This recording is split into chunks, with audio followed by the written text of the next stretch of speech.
to be? A vet. Come on, B girl. A pediatrician. You better.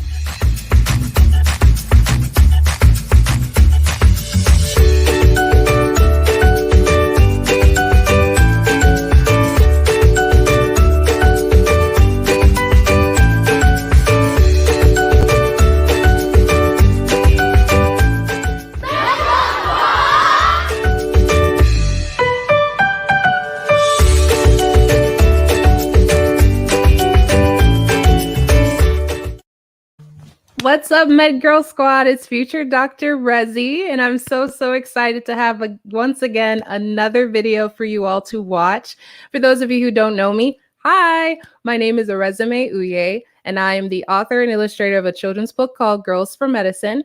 This children's book is meant to encourage kids, especially Black and brown girls, to pursue medical careers. Why? Because representation matters. And I am so excited to have once again another video where I'm interviewing women in medicine. And today is a special day because today is World Occupational Therapy Day. So, do you know who I'm going to be talking to today? World Occupational Therapy, meaning that I'm going to be talking to not one, but two occupational therapists. This is the first time that I've had more than one guest in today's video. So without further ado, I am going to introduce my first guest, Dr. Diamond. Woohoo! Hi. Hello. And then my other guest, Miss Michelle. Woohoo! Hola. Hello. Yes. So we're going to go straight into it. I want you all to introduce yourselves. So the first question is, what's your name? Oh, easy peasy. Yes. I am Dr. Diamond Rashad, and I'm an occupational therapist. Happy to be here. Yeah. I am Michelle De Jesus, and I'm a pediatric occupational therapist, meaning I work with children. Yay. And I'm so excited to have you all. And the next question that I have for you is, what is a fun fact about you? Do you want to go first? I love salsa dancing, so that's a fun fact about me. Yes. Yeah. Okay, let's see. I would say that a fun fact about me is that I was a lifeguard for 5 years and for probably, I don't know how many years, maybe 10 years. Oh my I'm like God. a fish in the water. Wow. I am not. Still learning how to swim. Uh-huh. You know, if we stay connected, I'm gonna reach out because you know, where do you live? It might not actually work. Do you live in Georgia? Yeah, I'm in Georgia. It might work. Ooh. We'll talk wait. after. We'll talk after. My next favorite question is favorite food of all time. At this point, everyone knows my favorite food. So, French fries. Yours is French fries. oh, you've done your research. Look at you.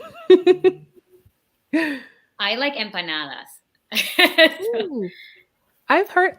What is that? Okay, so empanadas. I'm gonna probably not say this the right way, but it's like a dough, and they fill it typically with meat. It's in a lot of Caribbean places they have empanadas, but it's like in a crescent shape. And then where my family's from, I'm Puerto Rican and Venezuelan, but my Puerto Rican family, they use a little fork to seal the edges, so it has a unique look. So that's what an empanada is. That sounds good. Mm-hmm. That sounds really good. So, going back to a question about fun, what do you like to do for fun? Oh, I like to do it for fun, but it costs a lot of money. I like to go shopping. What kind of shopping are we doing, Dr. Diamond? Oh, well, sometimes thrift shopping, like I'll go to Goodwill and thrift stores and find things that are gently used. Or lately, it's been a lot of online shopping to get clothes that I don't usually end up wearing, but look cute when I try them on in the dressing room. So, And what about you, Miss Michelle?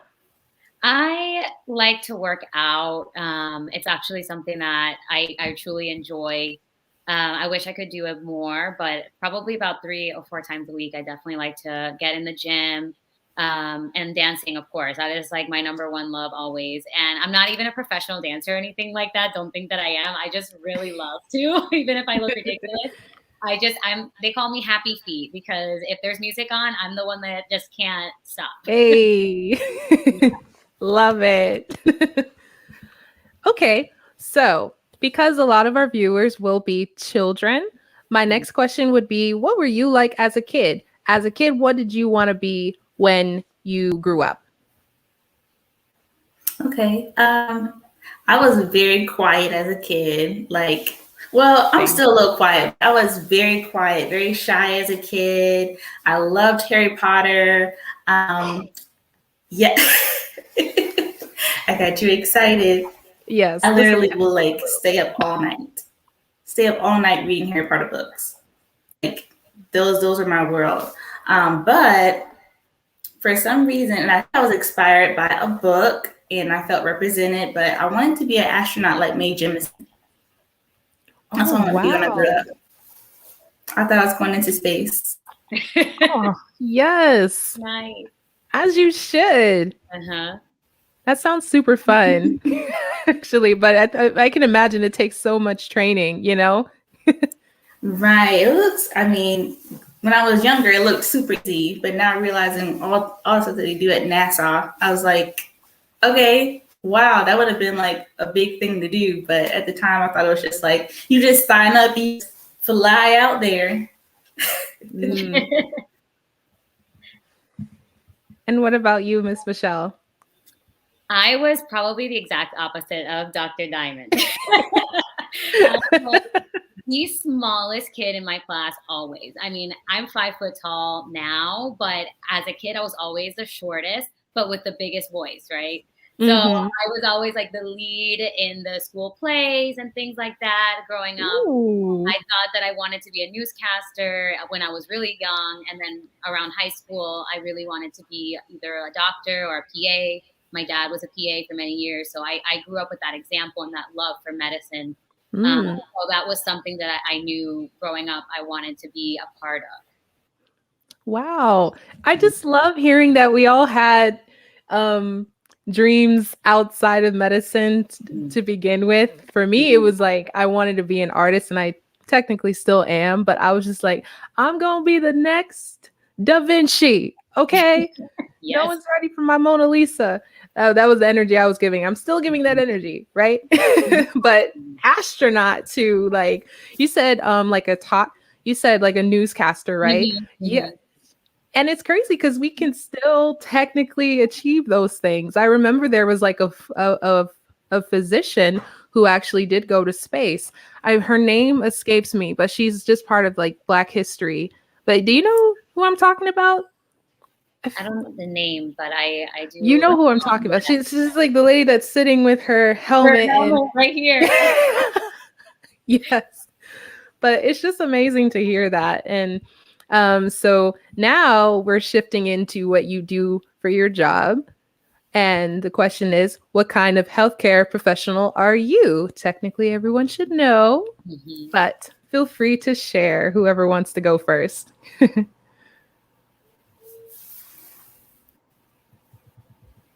Okay, I can go. Okay. Okay. I'm sorry. You can go ahead. All right. So I am a pediatric occupational therapist.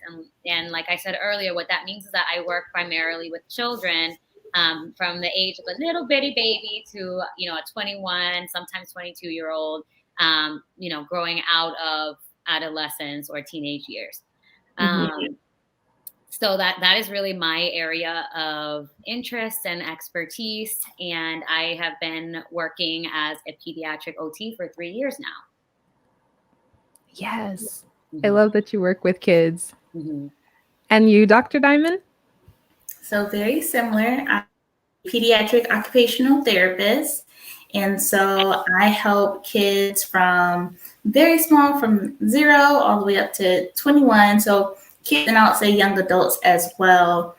So either they need extra help with reaching milestones, like if you have a younger baby and you need help with rolling and crawling and things like that, or if they're older and you need to learn how to use a spoon or play with other kids and go to school and things like that, I help with that as well. And then with young adults, I get to help with those older achievements that we have, like being able to go on your first date, or applying for college, getting a job, interacting with older friends, things like that. So it's a ton of fun.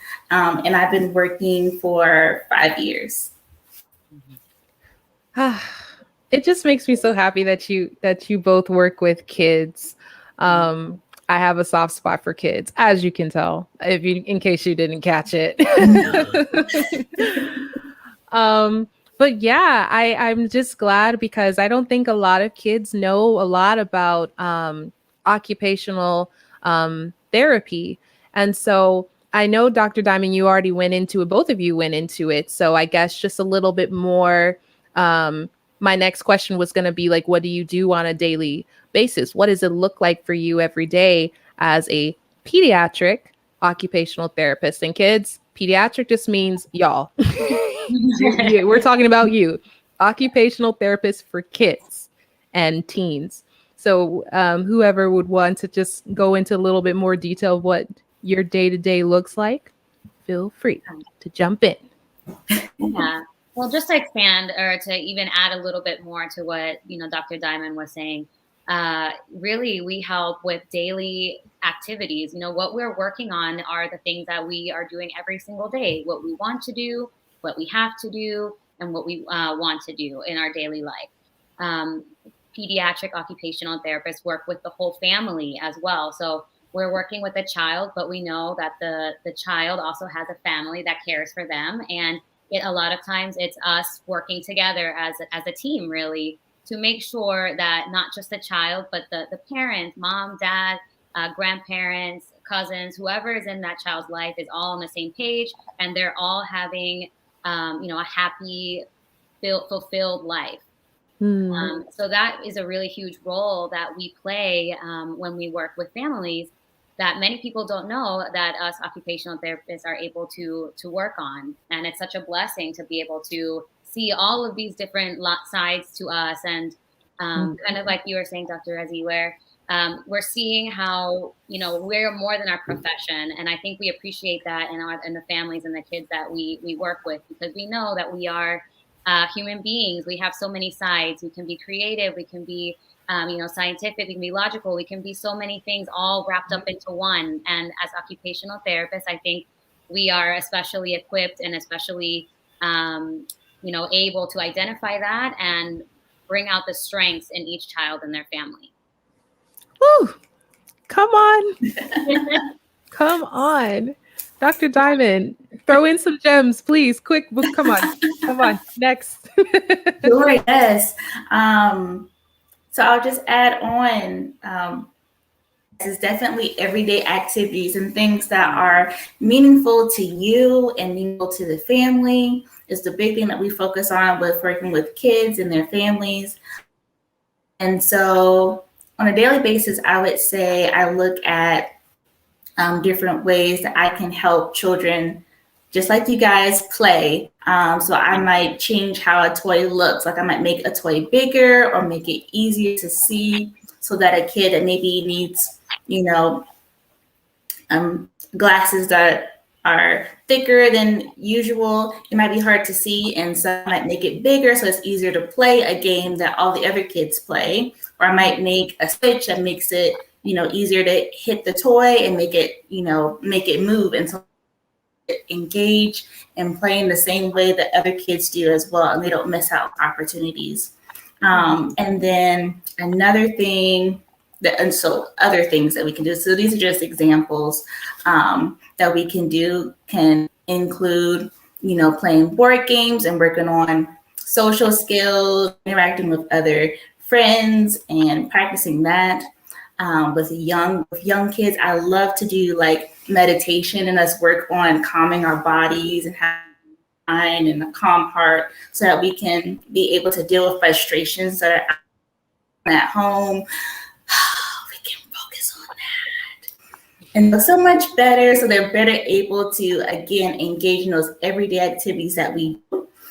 We all have strengths and weaknesses, and sometimes those barriers can make it really difficult to do those things that we love to do. And so OTs or occupational therapists get to help kids overcome those barriers, kids and adults, but we work with kids in this case. So help them overcome those barriers so that they can do those things as well. I love everything that I've heard at this point.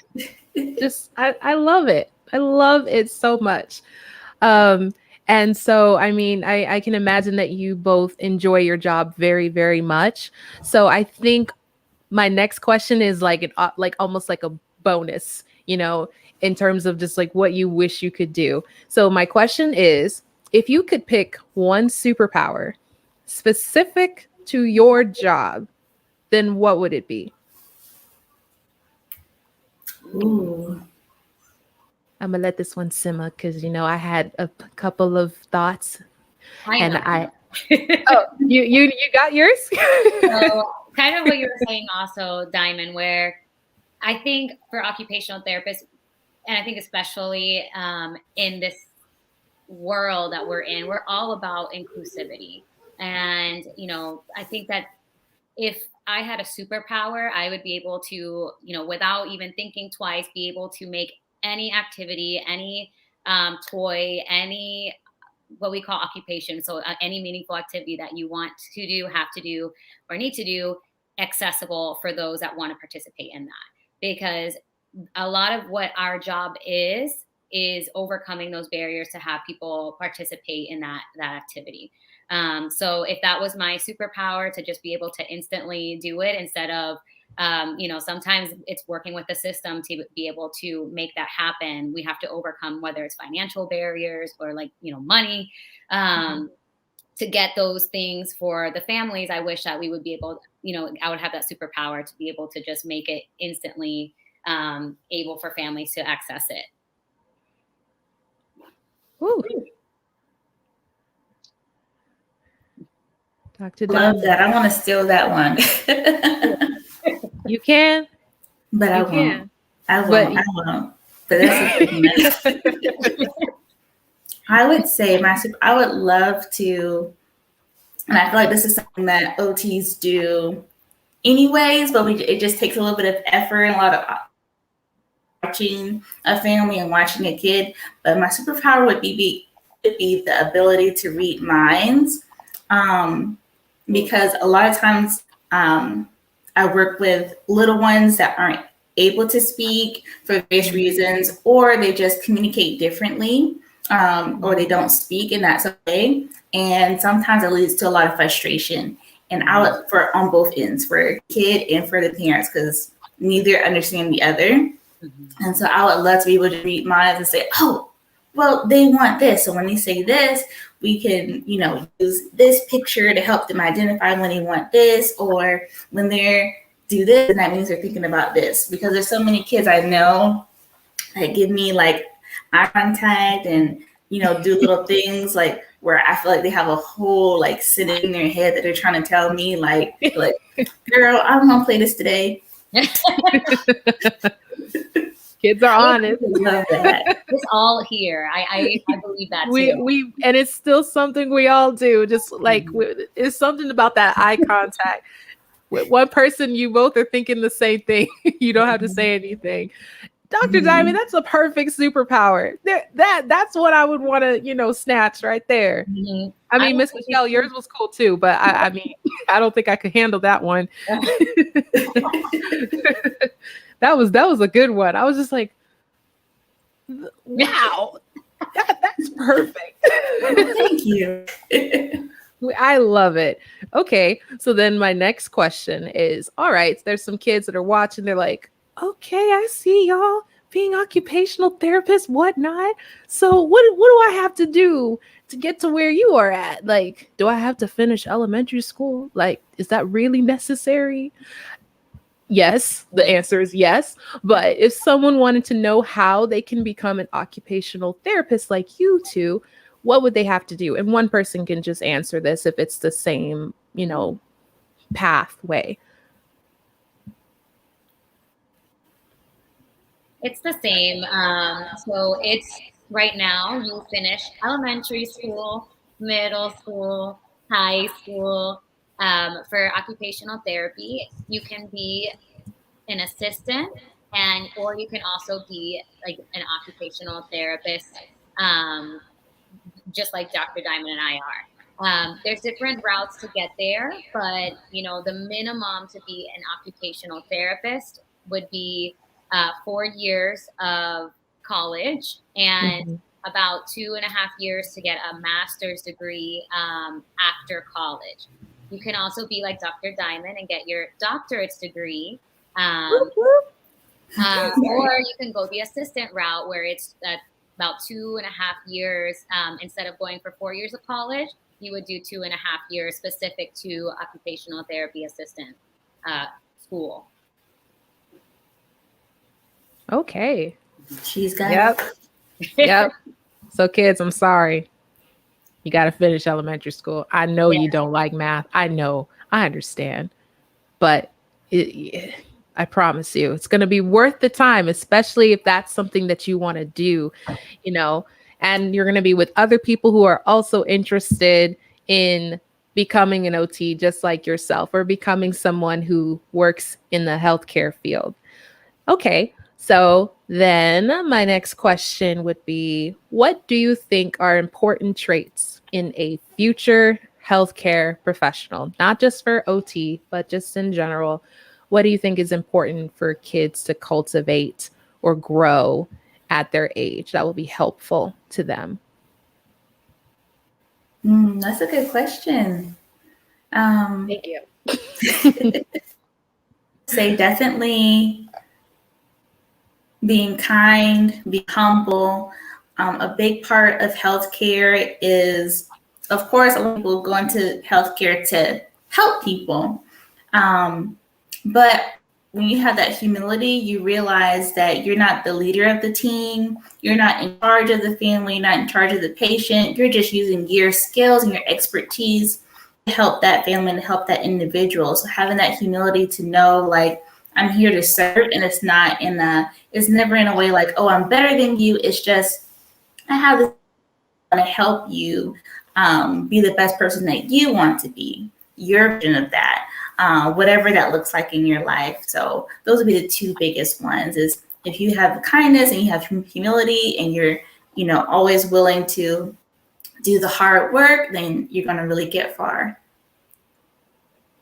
Be kind and humble. Okay. Is that a song?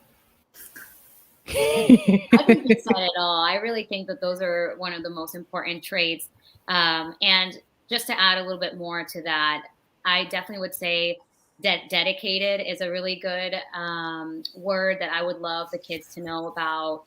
When you're in healthcare, it's something you really dedicate your life to. It's something that you do it with such an open heart, and it's something that really it takes a lot of motivation and like I'm saying, dedication to be able to do this every day and work with these beautiful families and people that are going through a really tough time.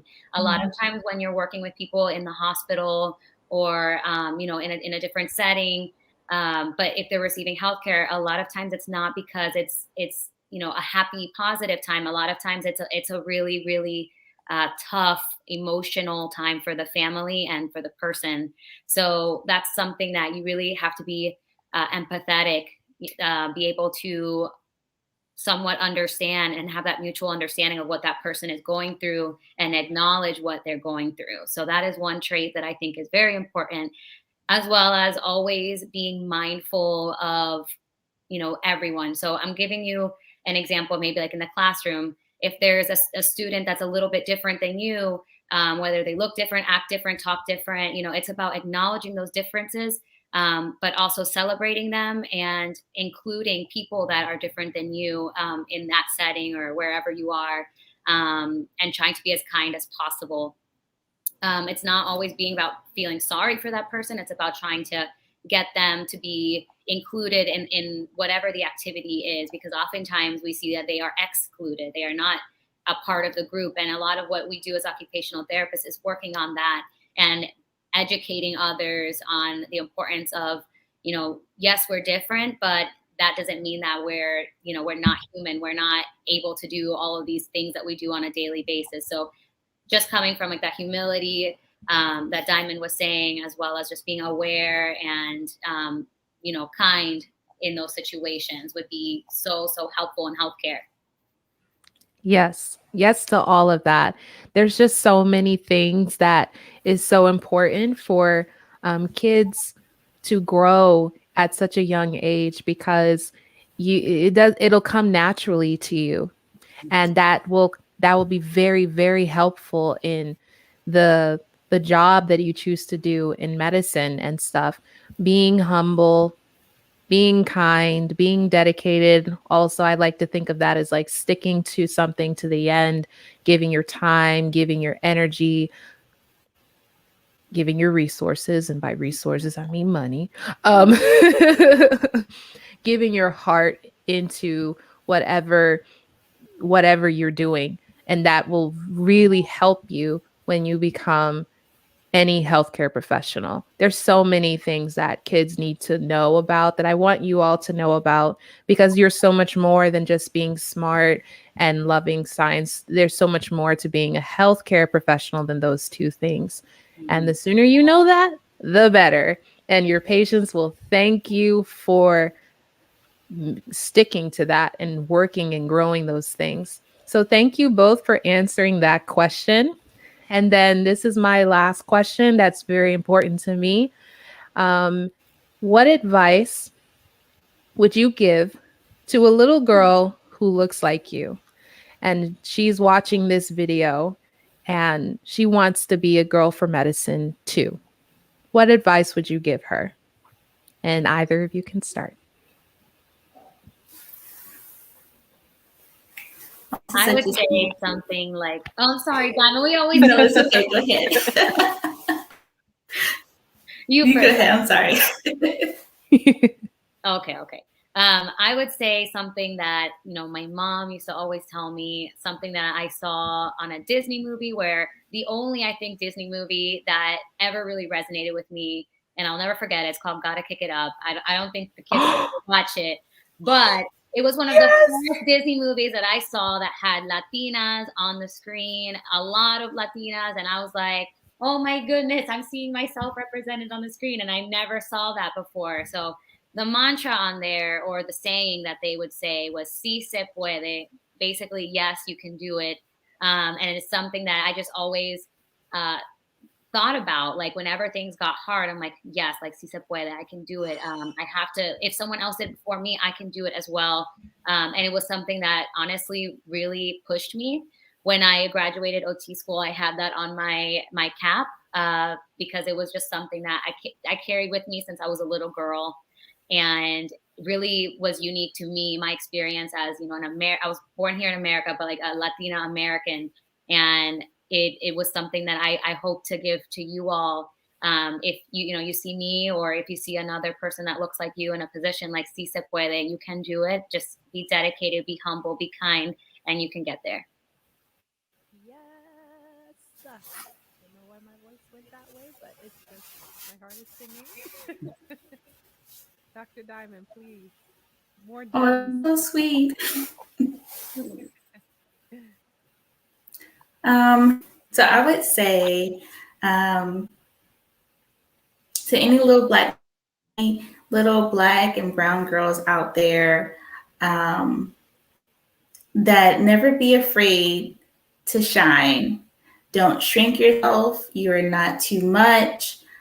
Your voice matters. And that is so important as you go out into the world, as you go out into healthcare, as you go and you pursue a dream. And so just like I said before, growing up being very quiet and being afraid to make too much noise or to seem like I was doing too much. Never be afraid to be yourself. Diversity and having people that look like you and representation matters so much. And we need people in different professions in healthcare that and there's only one of you. And so it doesn't help to be somebody else, but it means everything to somebody out there to be just like you. I'll never forget that. Yes. Yes, ma'ams. Yes. Just a little moment of silence to let that sink in. My favorite part of all time, just because this is something that I can imagine all of us did not have, get this advice when we were our age. And I just want to allow kids to be encouraged by you both, just giving them advice that you wish you had when you were young. So thank you so much for speaking life to all the little girls that are or will be watching this video in the future. Thank you so much for both of you for joining me today. That was the last question, but in case you wanted to share where people can find you, I wanted to also open that up to both of you. How can people find you on social media? Sure. So you can find me at Darling Dr. Dime on Instagram. And also I have a pediatric page where I post like activities and fun things that you can do. That is at Watch Them Glow. And that's also on Instagram as well. Woo. Same for me. I am mostly on Instagram, where my Instagram would be my name, Michelle D_OT, or I have my business page where I share all of what I do as a living as a pediatric OT, the activities that I do, some of the suggestions and recommendations, and it's called New Play Therapy, NEUPLAY Therapy, on Instagram as well. Woohoo. Yeah, thank you so much for both of you just taking the time to join me on this live. I'm so thankful. Thank you very much. My heart is full. This was definitely the highlight of my day, because school can be rough. School can be really rough, but I cannot wait for all of the little kids that will be watching this. And I'm just praying that there's just those girls that catch this and it just changes it just opens their eyes to brand new opportunities that they didn't know that they were capable of pursuing. So thank you very much. And now, for those of you who would like to watch future videos like this, all you need to do is go to Girls for Medicine on YouTube and subscribe and turn on your notifications so you'll be the first to know for any future videos that we will have. And I also want you to know that we are currently getting ready for my book's special edition book launch that's going to be happening on November 8th. So if you have not received your copy of Girls for Medicine, please do go check my website, girlsformedicine.com. There you can be able to place your order and you can get the book that inspired all of this. So this is the children's book that everyone will be getting soon on November 8th. Grammar, sorry. But if you would like to follow us besides YouTube, feel free to go to Instagram at Girls for Medicine and follow us there. I'm making my way on TikTok, but I made it easy. Just go to @Girls for Medicine. And we are also on Facebook where we're hosting this live as well, Girls for Medicine. But yeah, that's pretty much it. And the last thing I need both of my lovely interviewees to do is our iconic MedGirl Squad chants. Do y'all know what I'm talking about? No? Fantastic. It goes like this, and I will embarrass myself happily first. It goes like this. MedGirl Squad. That's how we do it. So you can each go one at a time if you want. But I'll just do a countdown. Are either of y'all ready or open to doing that? Awesome. Right. Okay.